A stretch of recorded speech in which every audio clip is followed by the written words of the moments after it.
Hello all and welcome to episode 6 of Dialogue with Director, and today is a very special episode and it's not shot in Diesel office, and we have come all the way to one very special school, and I will let the teachers speak and tell about it. So let's hear from the head teacher a little bit about this school and how is the response from the villages and what are the initiatives you have taken. And recently there was one video also shot by SCEP and that was shared across, and people are really appreciating what's happening in this school. So let's find out. Hello, good afternoon everyone. I am the head teacher of Dienglieng Govt LP School. My name is Darimeka Suchiang. Thank you, sir, for having us in your podcast. Yes, this school has been established since the year 1949, but we joined in 2021. Post-lockdown. When we joined, the school was an inactive school with zero enrollment. Zero enrollment? Zero enrollment, yes. Okay. And there were no students. There was no one, absolutely no one. When we came to give our appointment autonomous, and then when we came to the school, we saw the school and we were like, what are we going to do with it? So we... All three of you came together? Yes. No, we came in the same day. Me and her, we came on the same day but separate timing. Separate timing. So before you, there was no teacher here? No, okay. No. There was no one, and we didn't know who to meet, who to approach. All we knew was we had to go to the head, the village head, the Sardar of the Dienglieng, Sardar of the Dienglieng. And then it was during the lockdown. We could not come to school as like in the normal days. So we were just communicating through telephone, no, from mobile phone from each other. We didn't know each other also. We come from different background, from different schools. We don't know each other prior to joining to this school. So when we met, then we told the team, amongst three of us, let's do something. I mean, we should feel comfortable being in this school. Let's do something. I mean, we cannot just start right away. Let's contribute.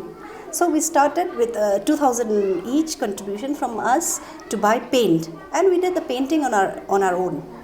So it looked. You painted the school. Yes, okay. And then next was let's make the school attractive. The classrooms. Let's make teaching aids. So we are all trained teachers. So we have teaching aids who we prepared during our trainings. So we bought all the teaching aids that we had. We bought the toys that we had at home to make to make the students engaged, because we didn't have no TLMs, no toys, nothing. So we bought our toys, we bought the teaching aids, and that's how we started. And yeah, from 2021 onwards, October, when we were allowed to come to school, we had just 2 students in the first batch, just 2 students. And then after that, we conveyed the parents. I called for a parents meeting. We didn't know, and then we introduced ourselves and telling them, see, we've joined this school. I think it's high time you send your children. And for most of the students, it was during the lockdown. They didn't go to school. There was a break in between. There was a learning gap, and others were enrolled in some other schools, but there were no teachers who joined that time. So we came, and when we joined the school, and then the students, and then I went to, all three of us, we went to the different households to call the students, come to the school, now teachers are there. So they were like, oh, okay, are you permanent teachers? Is it, are you staying there for, for a longer time? And said, yes, we are. And then they started, and then we, increased from 2 to 15, and then in 2021 we had 35 students, then 2022 we had 99 students, and this year 2023 that's a sudden jump. 110 students. Okay, great. So from 0 to now 100 plus. So especially now coming to midday meal, so because that is something which has become very popular, what you have done. So what motivated you, and what are the steps you have taken, and from here what more can be done? Okay. And also, is midday meal, effective in bringing students to the school? That's also one question. I think you can share your opinion. Yes, sir. Yes, very much. As per our experience, we have seen that whenever the students come to school, they see that the smoke from the kitchen, then they knew that the cook was cooking. Then you'll see lots of students coming to school, even the ones who are not enrolled, no, miss, in the beginning. And we had to ask them, are you enrolled? Are you admitted? Is your name in the register? And then they said, no, we'll come from the next year onwards. Then we knew, okay, it's because of the midday meal. Okay. And then we realized that, okay, the government is doing something very good, great. This midday meal is one thing that motivates the students and increase the enrollment. So the first thing we did was, when we joined, there was no sack of rice in the kitchen. Then I asked... Cooks were there? Cook was there. Cook was there. She was there. Then I asked the SDSU office in charge of midday meal, Kong, from where can we get rice?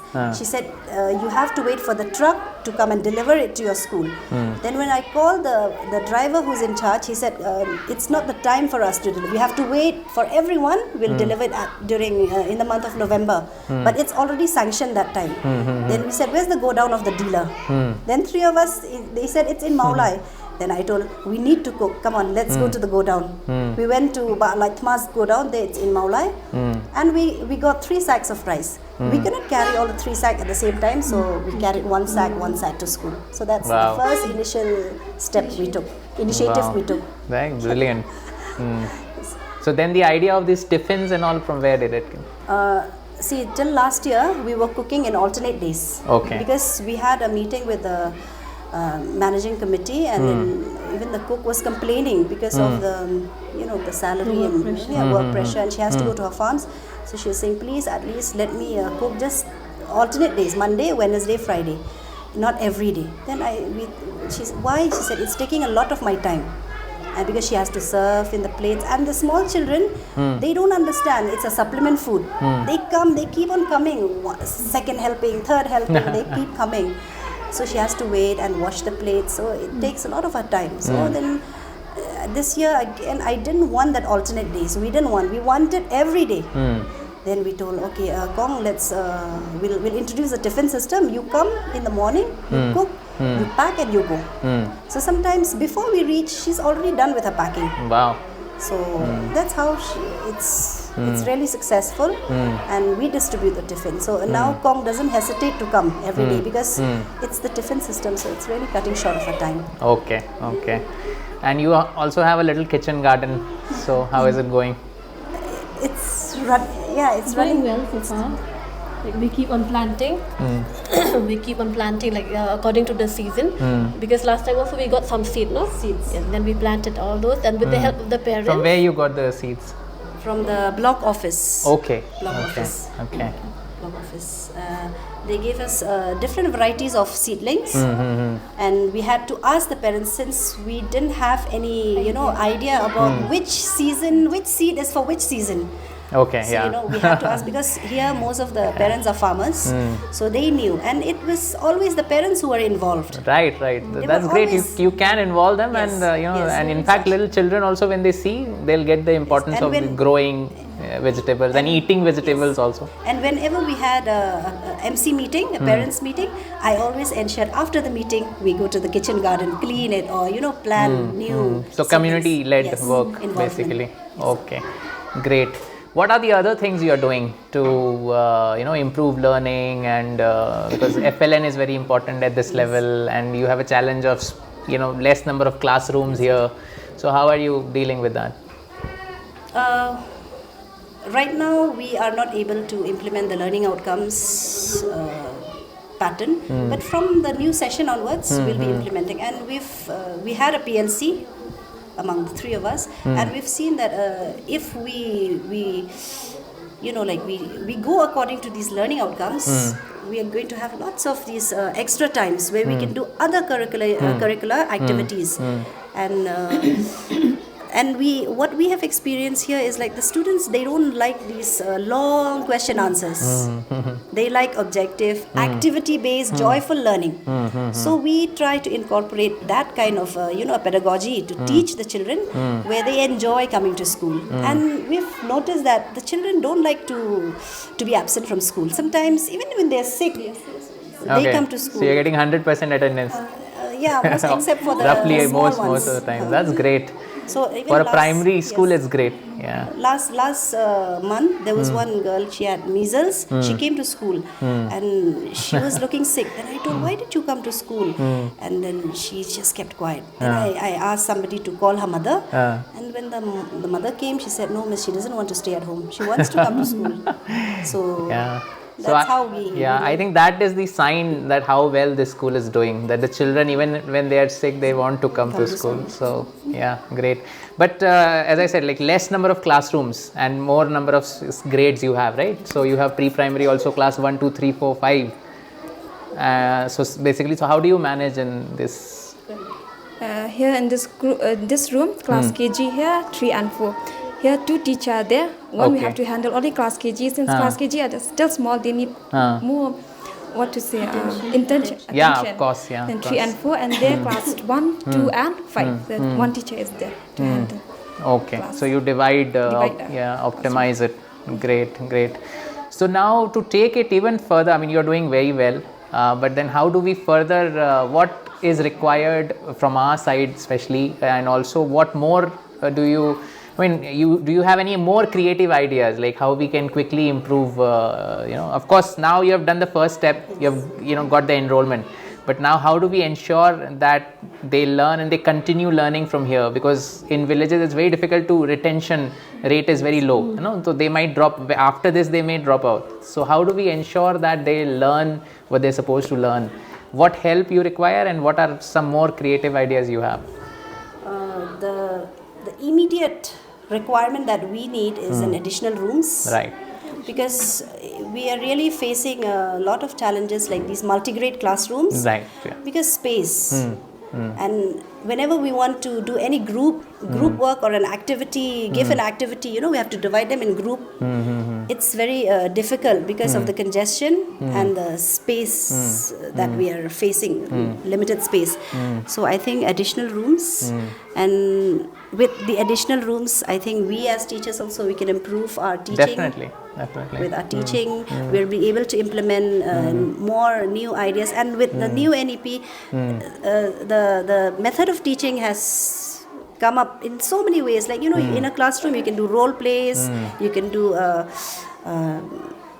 experiments, you can take up students outside and all that. So it's a conducive environment, I think we need. So that's the requirement that we need, conducive environment and additional rooms. Okay. Do you think smart classrooms are effective in this age group?